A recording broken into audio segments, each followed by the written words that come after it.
So you probably know by now, or you probably don't, that Jesus Christ, fucking flies.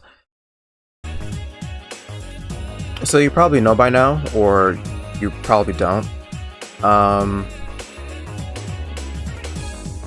If you've seen the title of this video, you probably know what I'm about to talk about. I'm not going to just... I'm not going to beat around the bush on this.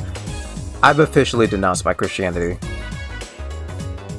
To be honest, this was a long time coming. It took a lot of consideration on my part and a lot of soul-searching, thinking, and reconsidering a lot of my old beliefs. And I've decided that there's essentially no reason for me to be a Christian. The religion, I started over time. Let me start from the beginning. This was a long time coming, simply because of how much more progressive I became as a person. First, I started thinking more progressively. I started becoming a leftist, and then I started doing a little bit more soul searching, and then realizing that I'm a transgender individual. And then over time, I would think about my life as a Christian, the things that I believed, and many of the things that my church family believed, and my family members who are Christians believed, and a lot of things regarding the Bible. A lot of it, looking at all of that, I can't really align myself with such an ideology. I can't really align myself with such an ideology. And it's not just because it makes me feel bad or anything. It's literally, the major thing for me is it feels very timely and very man-made. And I've always kind of felt this way as a child, even back when I was a Christian, and like when I was indoctrinated into this this cult. I would ask a lot of questions. I would think about things a lot. I have OCD, so I just get a lot of like pervasive thoughts. And Hunter Avalon kind of shares this little I kind of shared this little aspect with Hunter Avalon, because he was also a former Christian, and he also had OCD, and he also experienced a lot of the same things that I myself have experienced. And I was watching his video talking about why he left Christianity, and it was kind of the final nail in the coffin. No, a YouTube video didn't make me an agnostic, because that's what I am now. I'm an agnostic. It wasn't just a fucking YouTube video. It was everything regarding my life. It was my family. It was honestly Christianity itself. It's the church. It's everything. A lot of it. The Bible. And Hunter Avalon's video, like where he talked about him leaving the faith, a lot of it kind of resonated with me, and I'm going to link his video in my description. I suggest you watch it, because he talks a lot about his personal experiences with the faith, and all the questions that he asked as a child, and a lot of the stuff that he experienced as a child. And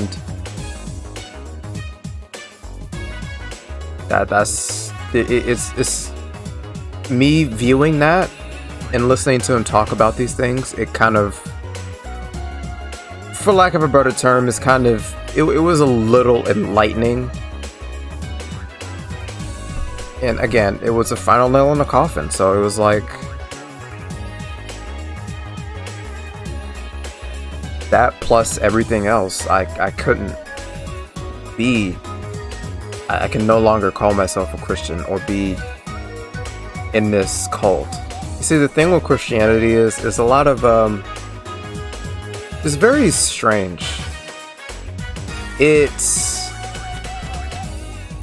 say some aspects of Christianity, I believe. Now, there are also other aspects of Christianity where, like, the homophobia and whatnot, kind of, a lot of it are misinterpreted Levitical laws, and others are a bunch of Levitical laws that have been overturned by the New Testament.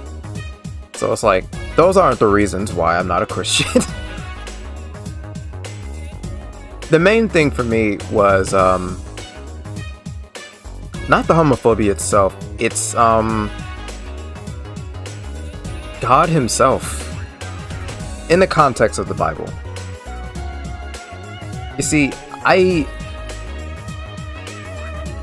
me look at an example, which is the main example for me. In the Bible, I believe it was after the Jews escaped Egypt, slavery from Egypt.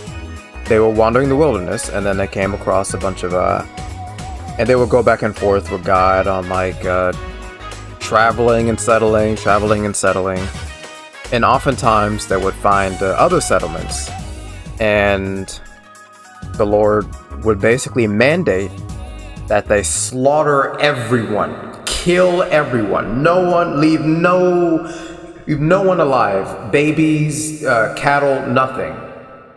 Just bludgeon and murder everything. And they had to. And God specifically told them they had to do this, otherwise they're disobeying his direct orders. And this would happen a lot in the Bible. To me, this reads as something that, like, not only would they do that, there were other villages where they would slaughter a bunch of people, but also take sex slaves. The Bible doesn't refer to them as sex slaves, but that's literally what they are. They're taking women against their will, calling them, like, this is your maidservant, this is your, like, this is basically your property. You shall take her onto yourself, and she shall be your wife. That's a fucking sex slave. They also had concubines, and also several times in the Bible, a wife would also have slaves.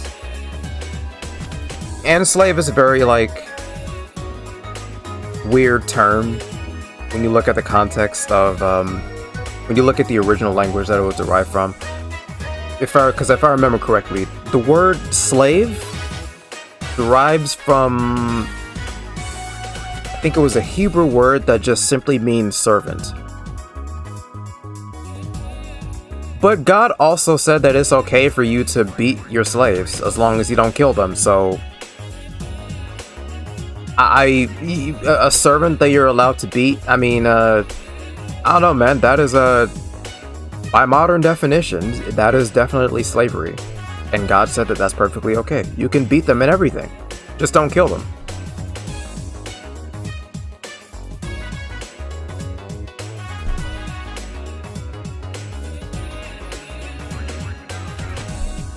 And I say all of this to say that, a lot of this shit, all of this crazy, just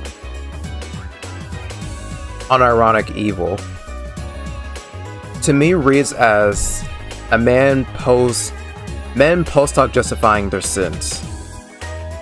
They knew they fucked. They knew they did something wrong.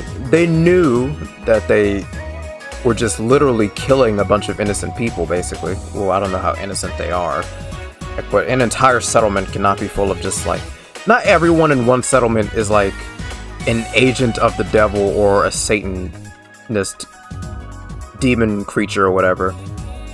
Just like any settlement or village or town or whatever, there's gonna be a mixture of good and bad people.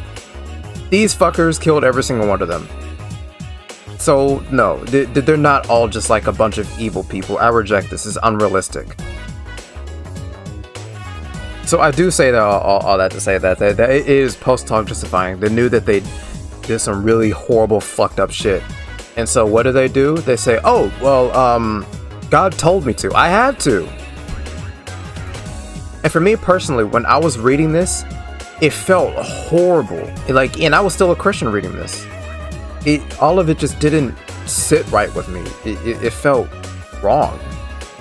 But in my mind, I kind of justified it by saying, well, God is omniscient. God is an eternal being. Only he knows what will happen.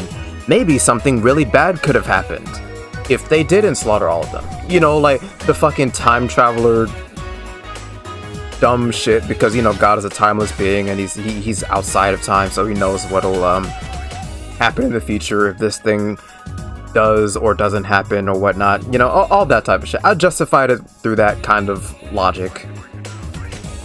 So it as bad as it felt to me, and it still never sat right with me, I kind of just went with it and justified it that way.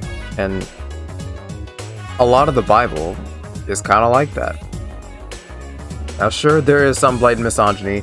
A lot of the misogyny that people read into the Bible, some of it is misinterpreted. Others is just like, you didn't read further. Like one of them, for example, was like, wives, be subservient to your husbands. But if you look like a verse further, it also tells a husband to be subservient to their wives. A lot of patriarchal white men use these Bible verses and skim over that to like justify their misogyny, basically. But even if it is misinterpreted, the Bible does say that the man is the head. The man is basically above the woman. I don't think that's true or like good at all. It doesn't make any sense in reality.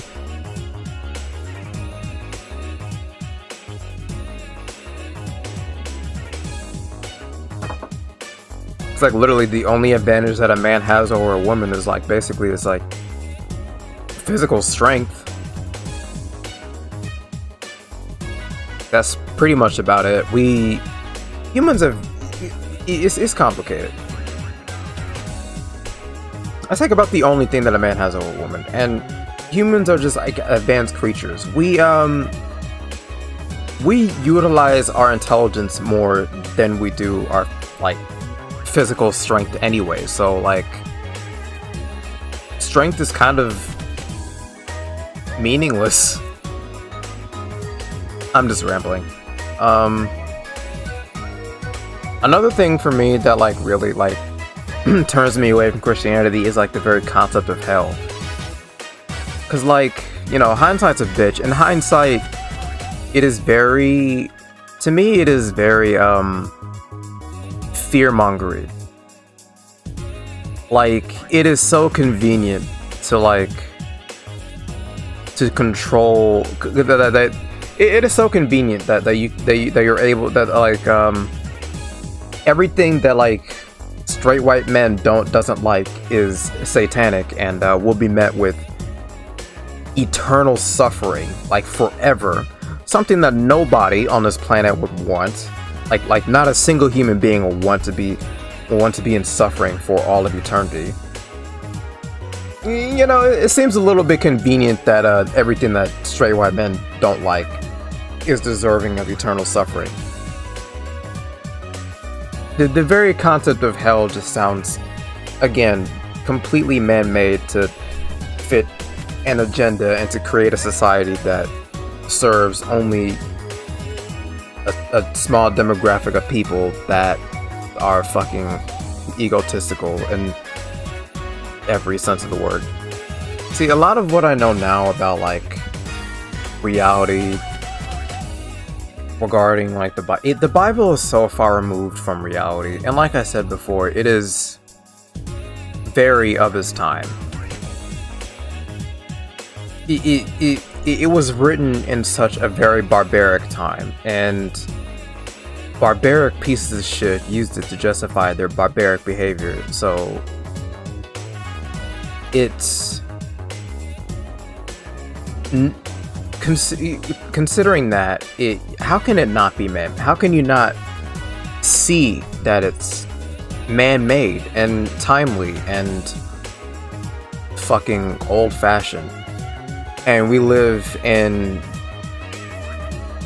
under a government, like a Republican Party wants us to live by these old-fashioned ideas. They want a fucking theocracy. I can't, no. And I know there are some Christians that don't that don't like what the Republicans are doing, and I know a bunch of Christians do not want to live in a theocratic government. Like, again, that's not the reason why I left Christianity. It's a lot of just the religion itself. And denouncing my Christianity is difficult, to say the least. It's a little scary, and I do have a lot of second thoughts, and I'm sure I'm not the only one that has felt this way about, like, leaving the faith. It's really hard. It really is. Cause like there are times where I feel like I'm making a big mistake and I shouldn't be doing this, but I don't know, I kind of have to, because, like, again, when I look back at all of the things that I just explained to you, it's just, I can't. And eventually my family members are gonna find out about me no longer being a Christian. They're gonna find out about me being transgender too as well. It's just hard, and I think the reason why I'm having second thoughts about this is because of, I know the reaction of my family and my church family. It's not gonna sit well with them, but it's a decision that I have to make. It's a decision that I feel is the healthiest decision that any person who is trapped within a cult that they've been indoctrinated in can make. This is the best. You can't stay in a cult. You just can't. It is bad for your soul. So, me being an agnostic, I do believe in spirituality to a degree. I just can't believe in the Bible anymore, because, again, it is all the, like, the shit with it is too man-made, and I don't want to cover ground that I've already covered before in regards to that. It's just, Christianity is my main issue. And no, I don't want to switch over to be like any other religion, because I don't want, groupthink is toxic. I don't want to be part of groupthink. No. I'm gonna believe what I believe, and that's just how it's just gonna have to be. See, a lot of religions think they have all the answers to the questions that humans have, but, like, none of it is it's non-falsifiable, really. There's no clear answer to anything, any of these questions. You know, a lot of this is just crazy to think about, because, you know, it's so, because for a long time, these types of things, my problems with Christianity has just kind of been nagging at the back of my head. And I would ask certain questions, and the answers were less than ideal. It did nothing but make me feel uneasy and uncomfortable.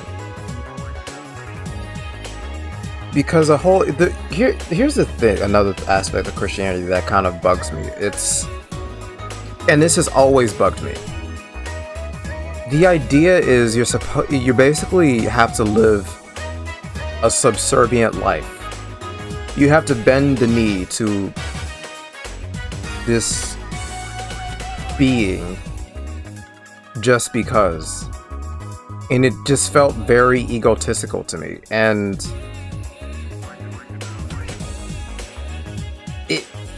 for some reason, I'm supposed to be okay with that. And the answer to this is simply because he's God. He's God. He's God. You're supposed to serve him because he's God. Submit to him because he's God. He knows best because he's God. He knows everything. So you just have to. Don't question it. He's God. He's God. He's God. Don't question anything. He's God. Why did God do this? He's God. He can do that. He can do whatever he wants. He's God. Why did God kill people? Why did God do the flood? Because he's God. He's supposed to. He can do whatever he wants. He's God. He's God. He's God. He can do this. He can do that. Whatever. It doesn't matter. He's God. Don't question it. He's God.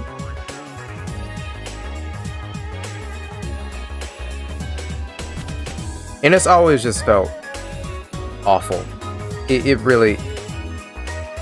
Because why does this all-powerful being need my worship? Like, an imperfect being like myself, why does he need my worship? And what's my reward for being for this? Go to heaven where there's gonna be no sin, essentially where there's no free will.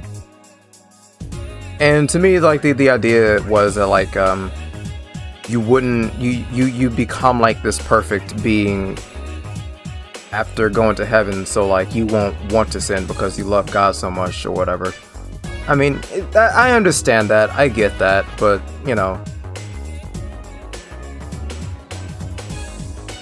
that does bother a lot of people. It kind of bothers me a little bit, but not nearly as much as you know, the fact that you have to be subservient to him is very...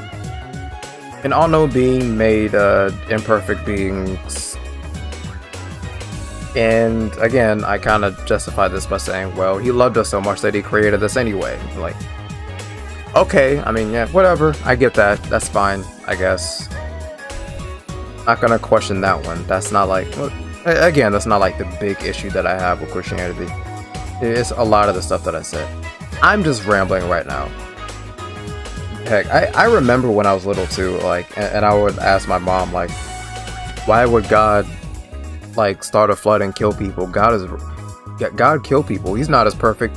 I was little when I said this. God's not perfect at all. He killed people. He did a flood. He murdered a bunch of people. And my mom's answer to this was, well, he's God. That was it. I was in middle school when this happened, and when I asked this question, and I was just, again, that answer bugged me. That felt wrong. It's just, it doesn't sit right with me that an all-powerful being can just willy-nilly do whatever he wants just because. And again, I justified this by saying, well, God is a timeless being. Only he would know what would happen if he left the world like that. Post-talk justification for all the awful shit. There's a lot of stuff. It's so...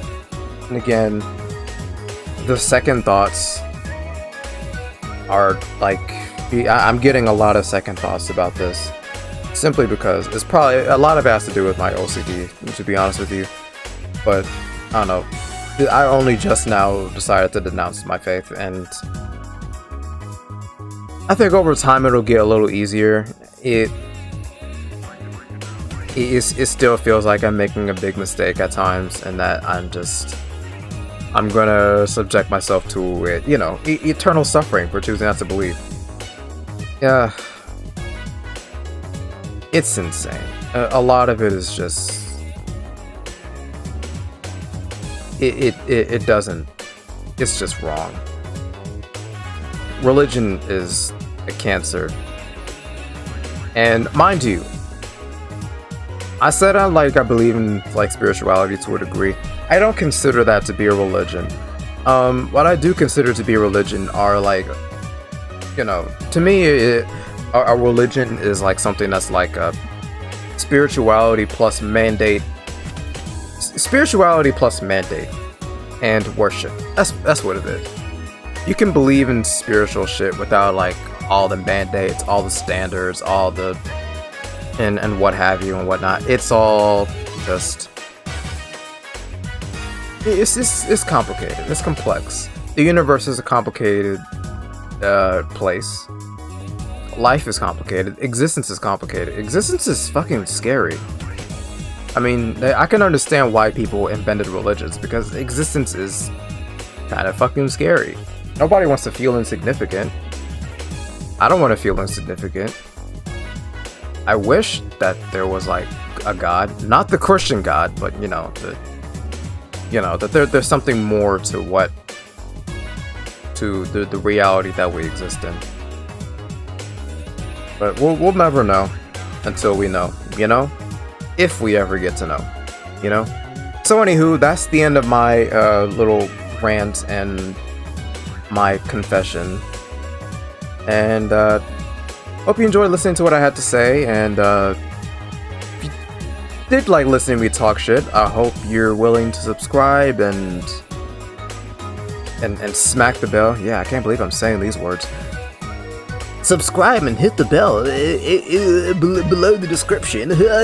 Yeah, I am going to put that Hunter Avalon video in the link. I suggest you check it out because a lot of things that he experienced, I kind of shared in that as well. So yeah, plus the he did go over a certain video called a letter from hell, which is very interesting, and it goes to show how fear-mongery religion is as a whole. So yeah, I suggest you check that one out too. Anyway, yeah, I hope you enjoy listening to me talk shit. I'll talk to y'all later, and bye.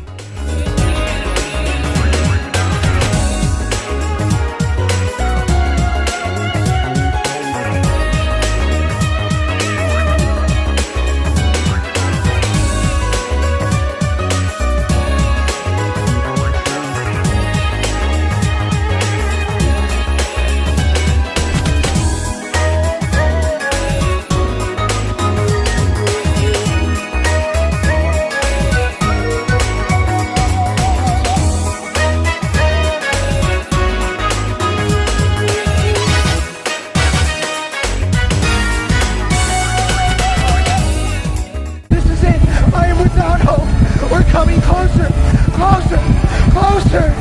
My heart is bursting with fear. They're holding me over the flames. I'm damned forever. This is it. They have thrown me in. Fire, pain, hell. Why is that? Why didn't you ever tell me about Jesus?